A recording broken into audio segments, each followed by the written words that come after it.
আপনার চিহ্নিত প্রশ্ন ৭০ মাননীয় সদস্য জনাব মাহমুদুস সামাদ চৌধুরী, সিলেট ৩। আপনি প্রশ্নটি উত্থাপন করুন। মাননীয় স্পিকার, আসসালামু আলাইকুম ওয়া রাহমাতুল্লাহি ওয়া বারাকাতুহু। আমার তারকা চিহ্ন ৭০ উত্থাপন করলাম। প্রশ্নটি উত্থাপিত হলো মাননীয় খাদ্য ও দুর্যোগ ব্যবস্থাপনা মন্ত্রী ডক্টর আব্দুর রাজ্জাক। মাননীয় স্পিকার, আবার আপনাকে ধন্যবাদ। বিগত সরকার আমলে ২০০১ থেকে ৬ সাল পর্যন্ত সিলেট জেলার ফেঞ্চুগঞ্জ, দক্ষিণ সুরমা, বালাগঞ্জ একাংশ উপজেলার দুস্থ দরিদ্রদের জন্য বরাদ্দকৃত ত্রাণ সামগ্রীর বিবরণী পরিশিষ্ট কতে দেখানো হলো। মাননীয় স্পিকার, আপনি যদি আমাকে অনুমতি দেন, এই টেবিলটি অনেক বড়, যদি পঠিত এটা পঠিত হিসাবে গণ্য করা হলো মাননীয় মন্ত্রী। ধন্যবাদ আপনাকে। নির্বাচন যৌথ বাহিনী কর্তৃক আটক ও উদ্ধারকৃত 1833 পিস ঢেউ টিন, টিনের টুকরা 93 পিস, পচা বিস্কিট 31 টিন ও 1 বস্তা এবং বিস্কিটের খালি টিন 80টি ও 12টি কম্বল জেলা ত্রাণ গুদামে সংরক্ষিত আছে। এটি যৌথ বাহিনী একজন জাতীয় সংসদ সদস্য জনাব শফি আহমেদ চৌধুরী সাহেবের বাসভবন থেকে উদ্ধার করা হয়েছিল। এই সংক্রান্ত 3টি মামলা রুজু করা হয়েছে। আমি আগেই বলছিলাম যে এরকম অনেক অসংখ্য উদাহরণ রয়েছে। এই সরকারি টিন নিয়ে নানানভাবে অপচয় করা হয়েছে।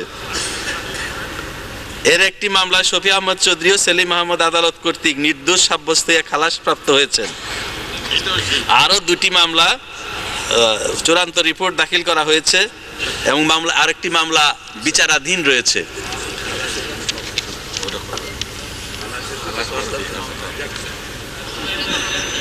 এই 2টি মামলা বিচারাধীন রয়েছে। আমরা দেখি অনেক সময়, জানেন মাননীয় স্পিকার, অনেক সময় আইনের ফাঁক দিয়ে অনেক দোষী ব্যক্তিও বেরিয়ে যায়। আমরা দেখব যে এই মামলাটি আবার উচ্চ আদালতে নেওয়া যায় কিনা, বিচার করা যায় কিনা। মাননীয় সদস্য।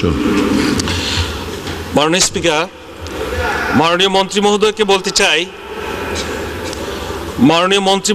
বলতে চাই তত্ত্বাবধায়ক সরকারের আমলে ত্রাণ আত্মসাৎ নিয়ে পত্র পত্রিকায় দেখেছি অনেক মামলা হয়েছে।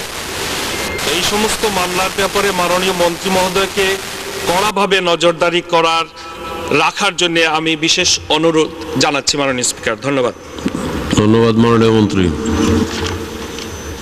মামলাগুলো আসলে আমাদের মন্ত্রণালয় থেকে ওইভাবে হয়নি এবং বেশিরভাগ মামলায় আমার মনে হয় যে তারা ক্ষমতার বলে যেগুলো অনিয়ম ধরা পড়েছে, দুর্নীতি করেছে 5 বছর ধরে, স্বাভাবিকভাবেই তারা ক্ষমতাকে ব্যবহার করে এই মামলা এড়িয়ে যেতে পেরেছে। তবে উনি যেটি বলেছেন, আমি ওনার সুপারিশ অত্যন্ত সানন্দে গ্রহণ করছি। আমরা যেহেতু আমাদের মন্ত্রণালয়ের বিষয়, যতটা সম্ভব আমরা আমাদের পক্ষ থেকে উদ্যোগ গ্রহণ করব, যাতে করে আমি যেটি বলেছি যে পর্যালোচনার মাধ্যমে আমরা যেগুলো দুর্নীতি বা অনিয়ম বের করতে পারি এবং সেটির জন্য জাতির সামনে একটা সুস্পষ্ট ধারণা তুলে দেওয়ার জন্য একটা শ্বেতপত্র বা একটা রিপোর্ট আমরা পেশ করব এবং দেখব যে এখনও তাদেরকে বিচারে বা আইনের কাঠগড়ায় দাঁড়া করানো যায় কিনা। এটি জাতির কাছে আমাদের নির্বাচনের মাধ্যমে প্রতিশ্রুতি ছিল। এই প্রত্যাশা পূরণের দায়িত্বও আমাদের। আমরা ইনশাল্লাহ চেষ্টা করব, জাতিকে এই প্রতিশ্রুতি দিচ্ছি। ধন্যবাদ মাননীয় মন্ত্রী।